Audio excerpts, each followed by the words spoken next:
Assalamualaikum warahmatullahi wabarakatuh. Oke, kita lanjutkan saja ceritanya. Babak 979, seluruh keluarga tak terkalahkan di dalam menara kecil. 10 tahun kemudian, Ye Guan mampu melipat kisi-kisi ruang waktu tersebut. Namun, ketika dia mulai memampatkan ruang dan waktu, dia menyadari betapa sulitnya itu.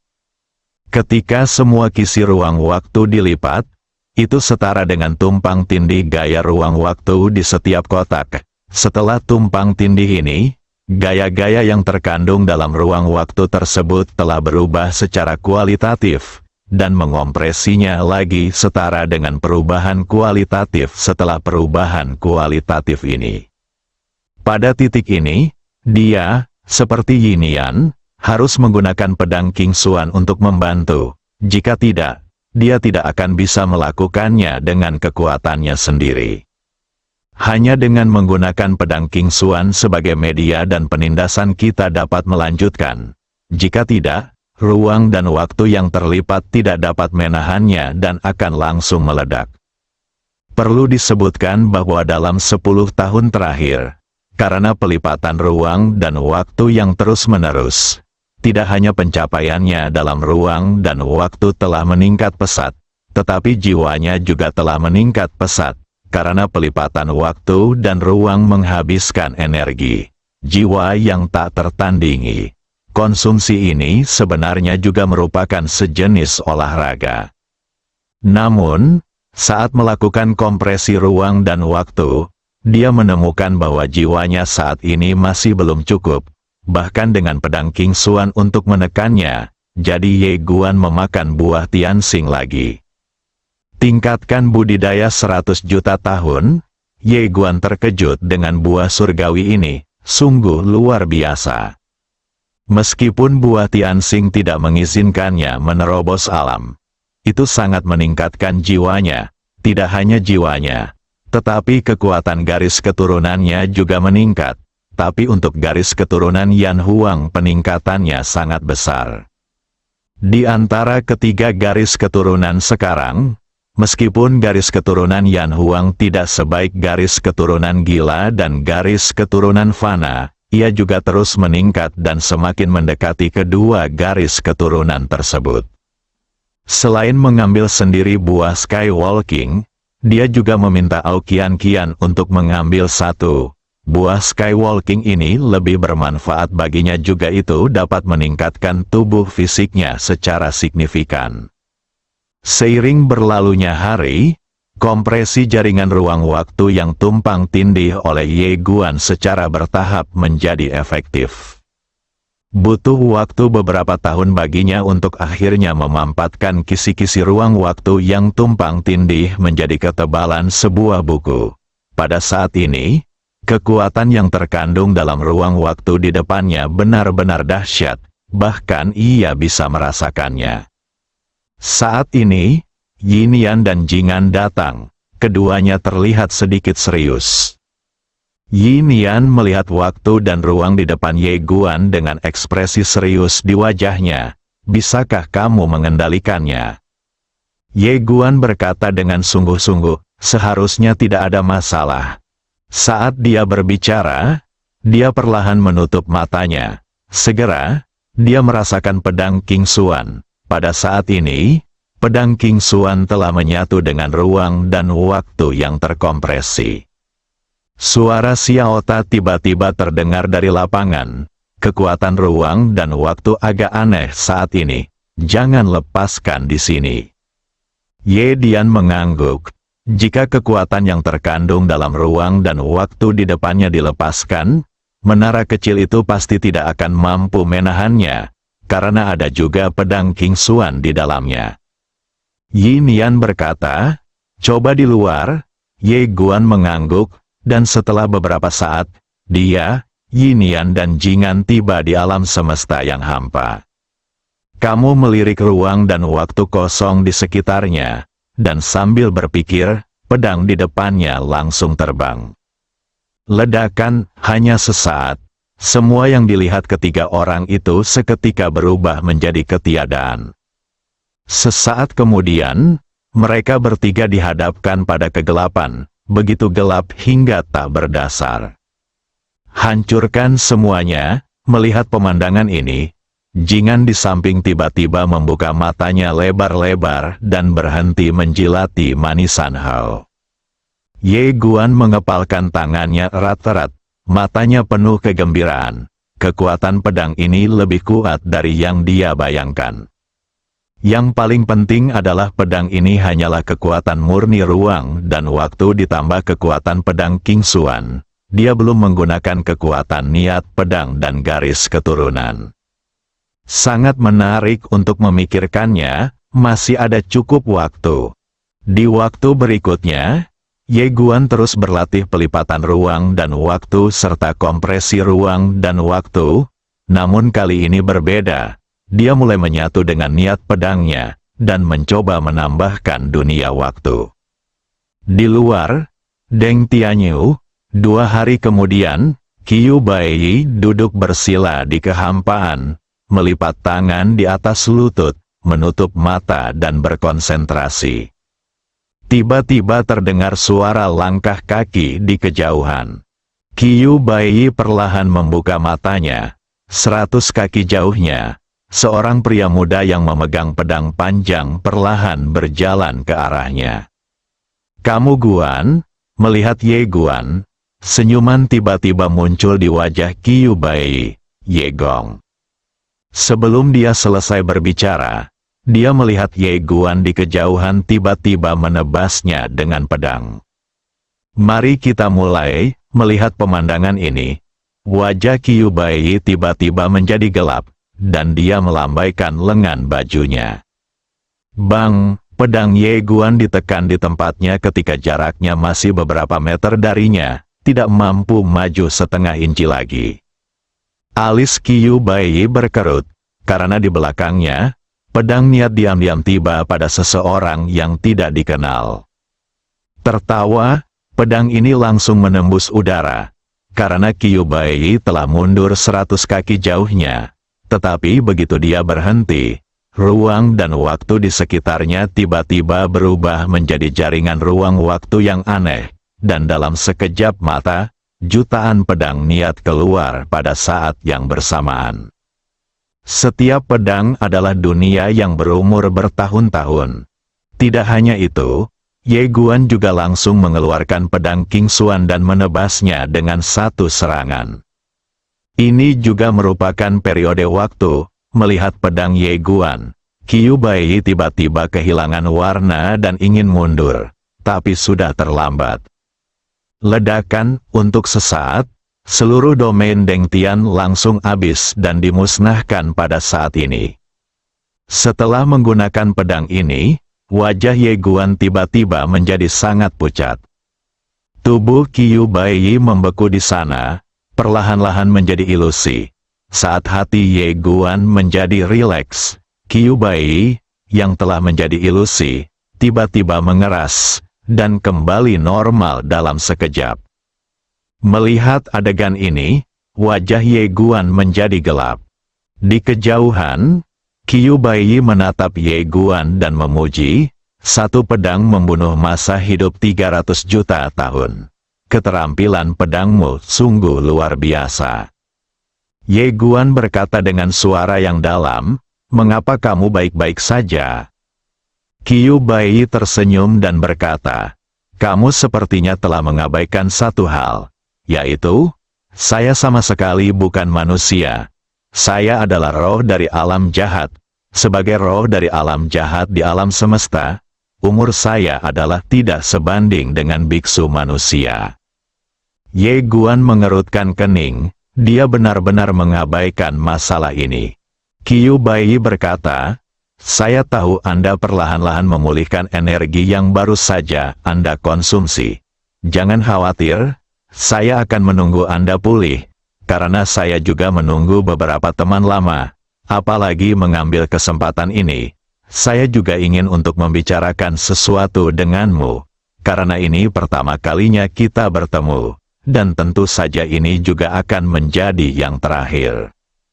Ye Guan berkata dengan tenang, Apakah ada hal lain yang bisa kita bicarakan? Qiu Bai tersenyum dan berkata, tentu saja, sejujurnya, saya sangat ingin tahu tentang keluarga Anda. Ye Guan langsung berkata, jangan penasaran, aku bisa memberitahumu secara langsung. Ayahku tidak terkalahkan, kakekku tidak terkalahkan, pamanku tidak terkalahkan, dan bibiku tidak terkalahkan. Qiu Bai terkejut sesaat, lalu tersenyum dan berkata, apakah seluruh keluarga tak terkalahkan? Ye Guan mengangguk, akulah yang terlemah.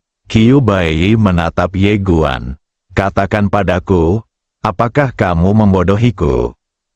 Ye Guan meliriknya dan berkata, kamu dapat menebaknya. Qiu Bai tertawa, saya kira Anda hanya mengatakan setengah kebenaran. Misalnya, pasti ada beberapa di keluarga Anda yang bisa berkelahi, tapi tidak semua orang bisa berkelahi, bukan? Ye Guan mengangguk, tebakanmu benar. Senyuman Qiu Bai perlahan memudar.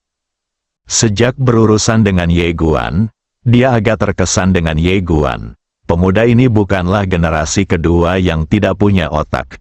Dia adalah yang terbaik di dunia dalam hal kekuatan dan IQ lebih sesat. Dia tahu bahwa orang di belakang Ye Guan sangat kuat, tapi dia tidak tahu seberapa kuat dia. Tebakan apapun tidak ada artinya. Anda hanya bisa mengetahuinya setelah memainkannya. Qiu Bai sepertinya merasakan sesuatu, dan tiba-tiba melihat ke langit. Jauh di dalam langit berbintang, dua wanita cantik sedang menonton di sini. Itu tidak lain adalah Dewa Tertinggi Tiang Xuan dan Dewa Tertinggi Tianyun. Melihat Qiu Bai, Dewa Tianyun berkata dengan lembut, dia memang menyembunyikan kekuatannya. Ketika keduanya muncul di sini, mereka sebenarnya menyembunyikan aura mereka sendiri. Tetapi Qiu Bai dapat mendeteksinya. Jelas, pihak lain menyembunyikan kekuatannya sendiri. Tiang Xuan Sangshen berkata, ketika saya mengejarnya hari itu, dia hampir tidak melawan dan terus melarikan diri. Jelas, bukan karena dia tidak bisa mengalahkan saya, dia hanya ingin menyembunyikan kekuatannya dan ingin mengeksposnya di saat kritis. Saat dia berbicara, dia melihat ke arah Ye Guan di bawah, tapi tidak berkata apa-apa. Dewa Tianyun mengerti maksud Dewa Tiang Xuan. Dia menatap ke arah Ye Guan dan berkata, orang ini sangat pintar. Mustahil untuk tidak mengetahui bahwa Qiu Bai menyembunyikan kekuatannya. Saya hanya tidak tahu bagaimana dia ingin menghadapinya. Dewa Tiang Xuan perlahan menutup matanya. Orang di belakangnya seharusnya keluar. Dewa Tianyun tersenyum dan berkata, apakah kamu penasaran? Dewa Tiang Xuan tidak berbicara kali ini. Dewa Tianyun tersenyum. Dia tahu bahwa Tiang Xuan sangat penasaran. Jadi mengapa tidak? Dewa Tiang Xuan tiba-tiba berkata, jika ada seseorang yang kekuatannya melebihi peradaban Tianxing kita, pernahkah Anda berpikir tentang apa yang akan dilakukan peradaban Tianxing kita selanjutnya? Dewa Tianyun berkata dengan lembut, kalau begitu biarkan Yinian atau Jingan menjadi penguasa Tianxing berikutnya. Dewa Tiang Xuan terdiam. Di bawah, Qiu Bai menarik pandangannya dan tersenyum. Dia tidak peduli dengan kemunculan Dewa Tiang Xuan dan Dewa Tianyun menatap Qiu Bai. Perkelahian. Qiu Bai menggelengkan kepalanya. Ye Guandao, saya tidak membutuhkan pedang ilahi ini. Sekarang kekuatannya telah meningkat pesat. Dia mencari seseorang untuk diajak bertarung dengan baik, dan orang di depannya tidak diragukan lagi adalah lawan yang baik. Qiu Bai menggelengkan kepalanya lagi, tidak ada gunanya melawanmu, karena kamu tidak bisa membunuhku, dan jika aku ingin membunuhmu, orang-orang di belakangmu pasti tidak akan mengizinkannya. Jadi hasil akhirnya adalah kamu akan melakukannya, pasti teriak sobat. Kalau begitu kenapa kita harus buang-buang tenaga dan waktu ini? Ye Guan hendak berbicara. Tetapi pada saat ini, Aura kuat tiba-tiba menyapu dirinya dari dalam langit berbintang di atas kepalanya. Seluruh galaksi sedang mendidih. Qiu Baiyi menatap Ye Guan dan berkata sambil tersenyum, "Tuan Ye, orang-orangku ada di sini, sekarang giliranmu untuk memanggil mereka. Kali ini, ayo bertarung dalam pertarungan tim." Babak 980, Bibi, keponakanku ingin bertemu denganmu. Lakukan pertarungan tim. Saat suara Qiu Baiyi turun, sebuah nafas jatuh langsung dari langit dan muncul tidak jauh dari sisi Qiu Baiyi. Pengunjungnya adalah seorang wanita, mengenakan gaun lavender, dengan selendang rambut panjang, dan fitur wajah yang sangat indah. Begitu dia mendarat, waktu dan ruang di mana dia berada tiba-tiba beriak seperti gelombang air. Gadis waktu, miliki keabadian seiring berjalannya waktu. Setelah mendapatkan segel waktu, jiwanya juga dikembangkan menjadi jiwa yang abadi. Dengan tubuh yang abadi dan jiwa yang abadi, dia adalah orang kedua dalam sejarah alam semesta yang mencapai pencapaian tersebut. Setelah membantu Qiu Baiyi menyelesaikan masalah ini, selama dia kembali ke Time Universe, dia akan segera dapat mengambil alih seluruh Time Universe. Setelah Sui Nenu muncul, matanya langsung tertuju pada Ye Guan. Dia juga cukup penasaran dengan pendekar pedang muda di depannya. Dia tahu sedikit tentang kekuatan Qiu Baiyi dan aliansi jahat. Segera, mata Sui Yunu beralih dari Ye Guan ke pedang King Xuan di tangan Ye Guan. Melihat pedang King Xuan, dia perlahan mengerutkan kening. Pada saat ini, Qiu Baiyi di samping tersenyum dan berkata, "Sui Nu, selamat. Anda memiliki tubuh yang abadi dan jiwa yang abadi. Selain Anda, nenek moyang peradaban alam semesta, Anda adalah orang kedua yang memilikinya. Sebuah prestasi." Gadis tahun itu melirik ke arah Qiu Baiyi, lalu berkata, "Terima kasih atas segel tahunmu." Qiu Baiyi tersenyum dan berkata, "Kamu masih jahat. Jika kamu tidak cukup mampu, segel 10 tahun tidak akan berguna." Gadis itu mengangguk sedikit dan berhenti bersikap sopan kepada Qiu Baiyi. Dia menoleh ke arah Ye Guan tidak jauh dari situ. "Targetmu seharusnya bukan dia, kan?" Qiu Baiyi mengangguk. "Itu bukan dia." Sui Envenu hendak mengatakan sesuatu. Tapi saat ini, Amitabha, nama Buddha tiba-tiba muncul dari cakrawala. Dan kemudian, cahaya Buddha setinggi 10.000 kaki menyapu, dan seorang biksu berjubah emas datang menginjak cahaya Buddha. Berlindung pada ketiadaan, Sui Envenu mengangkat kepalanya dan menatap cahaya Buddha, dengan sedikit keterkejutan di matanya. Guiwu datang ke sisi Qiu Baiyi. Dia melirik Sui Envenu di samping Qiu Baiyi, dan kemudian melihat ke arah Ye Guan di seberangnya. Hanya satu orang, Guiwu sedikit terkejut, dan segera matanya tertuju pada pedang King Xuan di tangan Ye Guan. Perasaan pertamanya adalah, pedang ini bagus. Namun, dia tidak panik, karena dia mengenakan jubah karma, harta paling berharga di alam semesta Buddha. Tak terkalahkan, tidak ada pedang yang bisa melukainya. Guiwu memandang Qiu Baiyi dan tersenyum tipis. "Guru aula kedua, kita bertemu lagi." Qiu Baiyi tersenyum dan berkata, "Terima kasih, Guru, telah datang membantu." Guiwu menggelengkan kepalanya. "Sama-sama.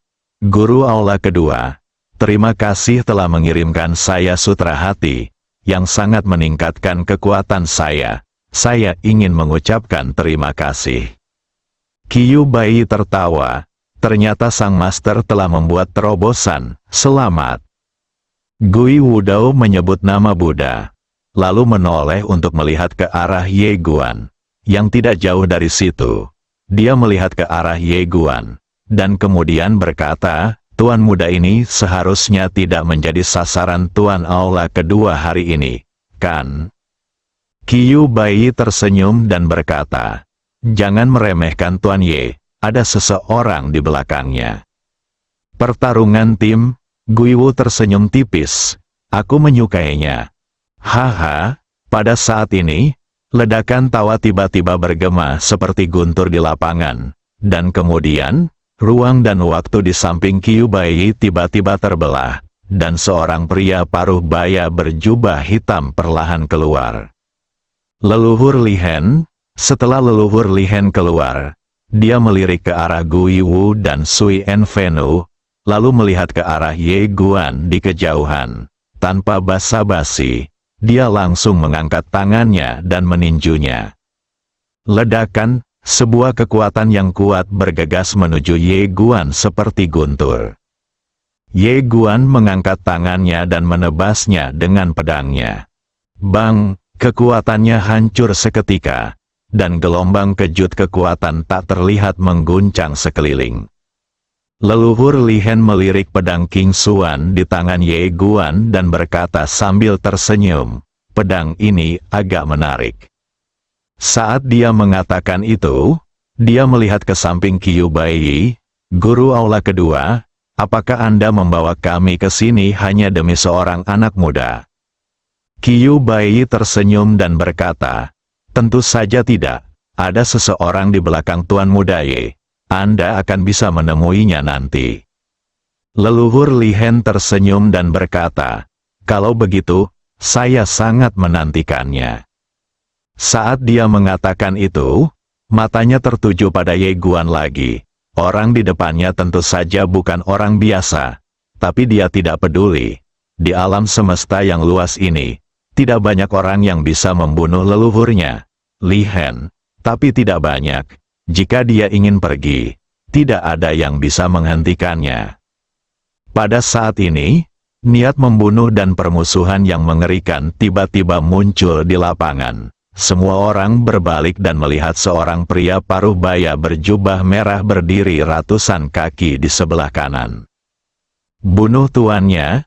Setelah si pembunuh muncul, matanya langsung tertuju pada Ye Guan. Di matanya, dia penuh kegembiraan, seperti seorang pemburu yang sedang melihat mangsanya.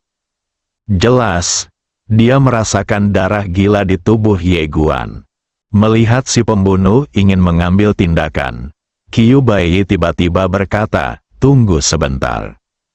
Sang pembunuh memandang Qiu Baiyi, yang tersenyum dan berkata, "Sang pembunuh, dia bisa menjadi milikmu nanti, tapi tidak sekarang." Pembunuhnya tidak menyikat Qiu Baiyi, tetapi menatap Ye Guan dengan saksama, tanpa keserakahan tersembunyi di matanya. Qiu Baiyi mengangkat kepalanya dan menatap ke langit. "Kita masih kekurangan yang terakhir."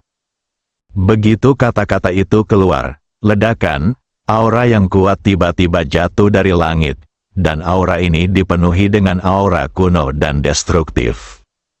Di sekitar langit dan bumi, segala jenis dharma mulai berfluktuasi. Di mata semua orang, seorang pria paruh baya yang mengenakan jubah Tao perlahan keluar.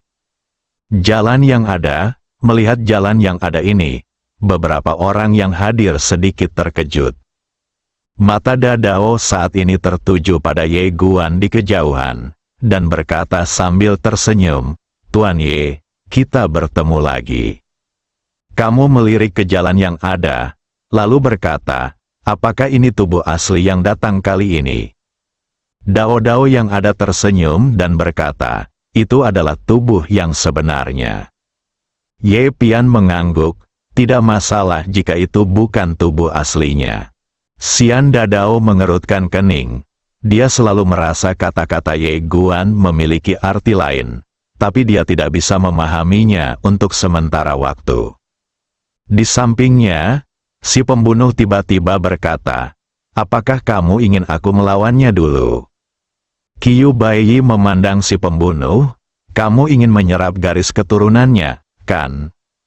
Pembunuhnya tersenyum sinis. "Saudara Qiu masih memahami saya. Qiu Baiyi berkata, garis keturunan ayah dan kakeknya lebih kuat, kamu bisa menyerapnya nanti. Mendengar ini, mata si pembunuh tiba-tiba berbinar dan dia berkata dengan semangat, benarkah? Qiu Baiyi mengangguk, itu benar sekali, haha. Pembunuhnya tiba-tiba tertawa, saya tidak bisa menunggu lebih lama lagi. Setelah mengatakan itu, dia berubah menjadi lampu merah dan langsung menuju ke Ye Guan. Melihat ini, Qiu Baiyi mengerutkan kening, orang gila ini. Di kejauhan, Ye Guan menikam dengan pedangnya, bang.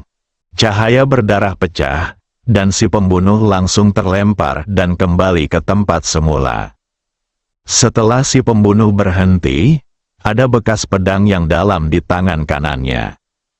Jejak keterkejutan muncul di mata semua orang, dan mereka semua melihat pedang King Xuan di tangan Ye Guan. Pembunuh itu melirik bekas pedang di tangannya, lalu menatap pedang King Xuan di tangan Ye Guan, dan mengerutkan kening. Saya harus mengatakan bahwa dia masih terkejut, karena pedang itu baru saja mematahkan niat membunuh miliknya. Anda harus tahu bahwa tubuhnya telah ditempa oleh niat membunuh yang tak terhitung jumlahnya. Benda suci normal tidak dapat disakiti sama sekali. Tetapi di depan pedang ini, benda itu rapuh seperti tahu. Pedang ini tidak normal, ada sedikit kesungguhan di mata si pembunuh. Biksu Guiwu melirik pedang King Xuan di tangan Ye Guan, lalu melihat jubah kaosal di tubuhnya, tersenyum sedikit, dan tidak panik sama sekali. Pedang ini bagus, berikan padaku nanti. Oke, pada saat ini, Patriark Li Hen tiba-tiba berbicara. Dia menatap pedang King Xuan di tangan Ye Guan. Sejak awal, dia telah jatuh cinta dengan pedang ini. Dia telah membunuh banyak pembudidaya pedang saat itu dan mengumpulkan banyak pedang yang tiada taranya. Tetapi tidak ada satupun yang sebagus yang ada di depannya. Pembunuh itu memandang ke arah leluhur Li Hen dengan acuh tak acuh, tanpa memberinya wajah apapun. Kamu pikir aku ini siapa? Mengapa aku harus memberikannya kepadamu?